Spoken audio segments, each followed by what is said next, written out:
जिरे. जिऱ्यामुळे पदार्थाला एक वेगळ्याच प्रकारचा स्वादिष्ट रुचकरपणा येतो.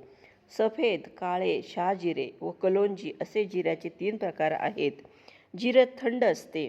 जिरे रुक्ष, तिखट, हलके, अग्निप्रदीप्त करणारे असून कफनाशक, पित्तशामक, रुचिकारक, बुद्धिवर्धक असतात. वायू धरणे, उलटी होणे, अतिसार, पोटात गोळा उठणे, पोट फुगणे व जुलाब यामध्ये जिऱ्याचा फायदा होतो. जिरे भाजून त्याचे चूर्ण करावे व त्यात मिरे वाटून घालावे. या दोहोंचे चूर्ण एकत्र करून ताज्या ताकात घालून त्यात थोडे सेंदव घालावे. अतिसार, मूळव्याध, संगरणी यामध्ये हे ताक प्यायल्याने फायदा होतो. धणे व जिरे यांचे चूर्ण करून पाण्यात घ्यावे. त्यात थोडी साखर मिसळून घेतल्याने छातीत जळजळणे, पित्ताचे विकार दूर होतात. जिरे व सैंधव समप्रमाणात घेऊन लिंबाच्या रसामध्ये 7 दिवस भिजवून सुकवावे. सकाळ संध्याकाळ हे चूर्ण घेतल्याने अपचन, वायुविकार बरे होतात.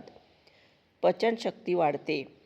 जिरे वाटून मूळव्याधीवर मोडावर त्याचा लेप दिल्याने मोडातून होणारा रक्तस्राव बंद होतो. त्या भागाची होणारी आग थांबते. जिरे खाल्ले असता पोटशूळ, पोटात दुखणे, मलावरोध, अपचन हे विकार बरे होतात. जिरे खाल्ल्यास पोट फुगत नाही.